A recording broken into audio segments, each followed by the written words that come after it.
Moving on to chapter 13, inventories and cost of goods sold. We talked about cash, we talked about receivables. Now it's time to talk about inventories and cost of goods sold. Okay, again, a current asset, and in many cases, the highest valued asset. Okay, inventory management can make businesses go broke. Just like collections or lack of collections can make businesses go broke, inventory is even more important. How well you manage your inventory, how well you manage your supply chain, especially for manufacturing businesses, is critical. Without that, you will not survive. It is very, very important. Okay, and that's why with inventory there are two things: valuation and existence. Has the inventory been valued correctly, and does this inventory exist? If I see it, I believe it is existence.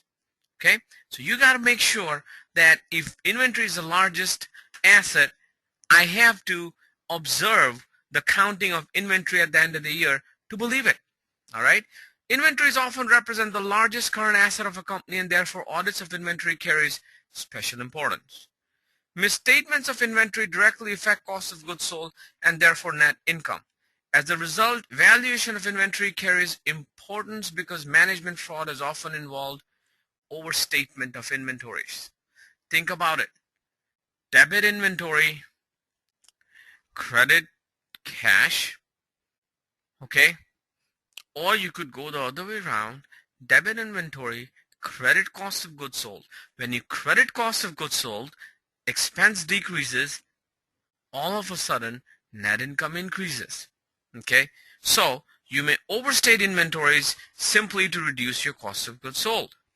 But for the IRS, for small businesses, it is different because they want to pay less taxes. We're talking about Fortune 500 companies or those large corporations. Okay, so here's the process in audit of inventory. Understand the purchasing process, understand the receiving process, storage of goods, how are the goods issued, the production process, the shipping process, cost accounting, and the perpetual inventory system. Very important. Valuation of inventory is very important, okay, just as existence is. And it's a high-risk area.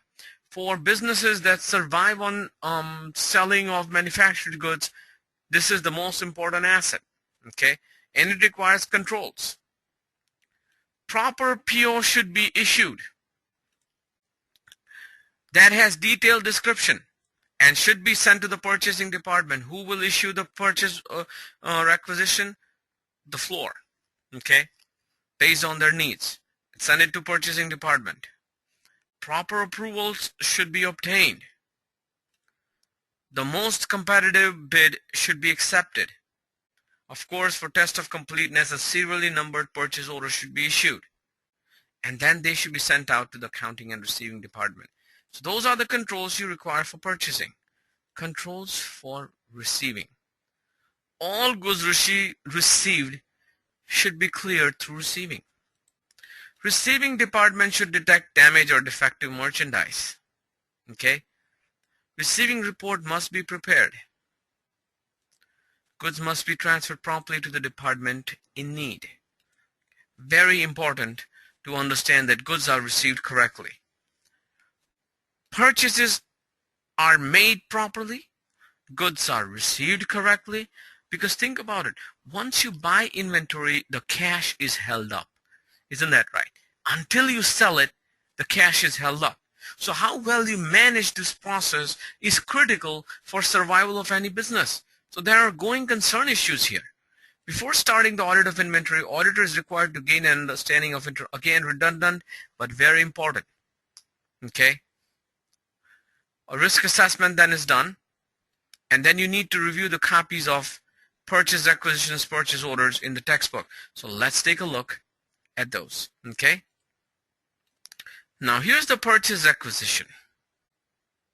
And here's the purchase order. Sent by the floor, prepared by the purchasing department after getting all the competitive bids, getting proper approvals. Everything needs to be done. Proper procedures need to be followed. You need the proper serial numbers. Once that is ready, then you can go ahead and do your purchasing. Okay. So here's a quick look at the misstatements or the risks of misstatements. Let's take a quick look at this. Now, this is pretty self-explanatory, but I want to point your attention to two things. Assigning proper labor costs, cost per unit, managerial accounting. Okay. Material costs or factory overhead to inventory items is inaccurate. We have a problem. Erroneous pricing of inventory. We have a problem. Okay. Again, intentional recording of purchases in subsequent period is a fraud. But miscounting is a very big issue. So that's why observation of when the physical inventory is being taken at the end of the year is very critical.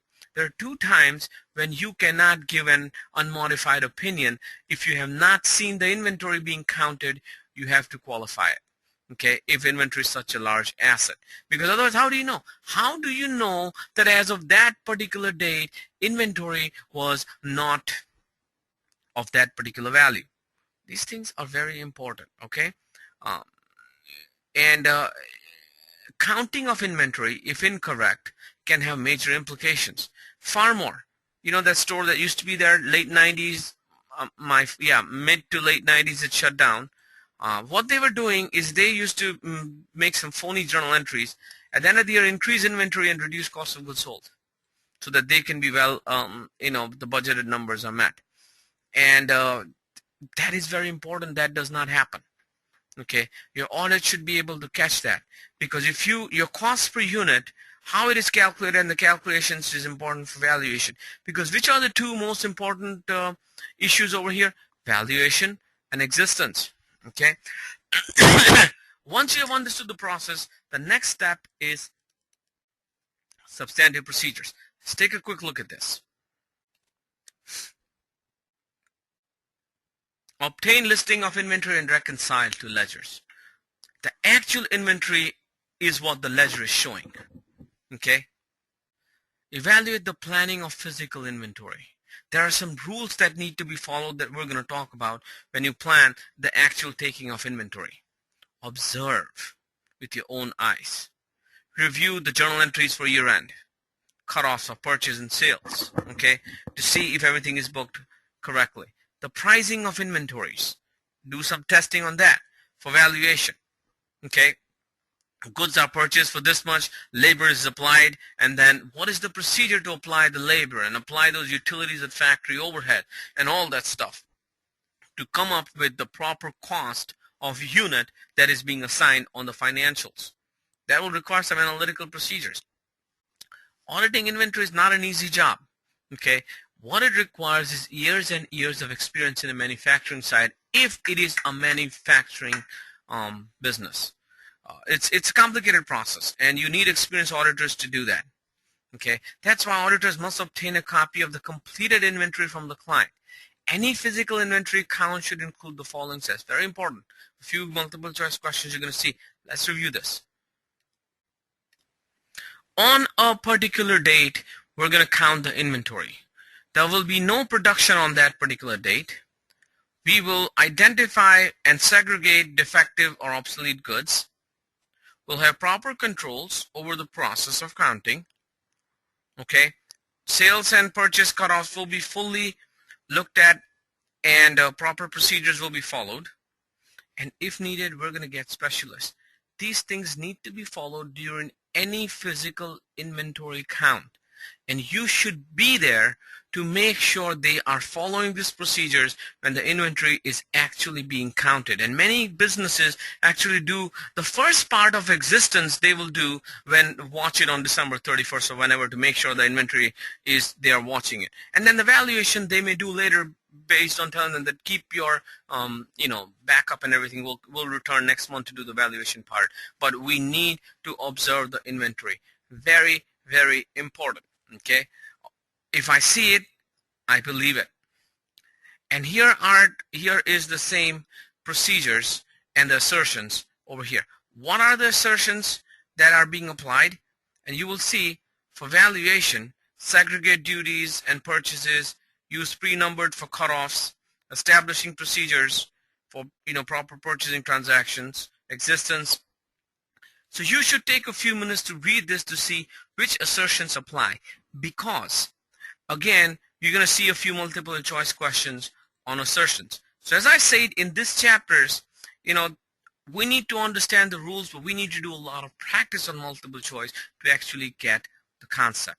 Okay, and that concludes our discussion for chapter 12.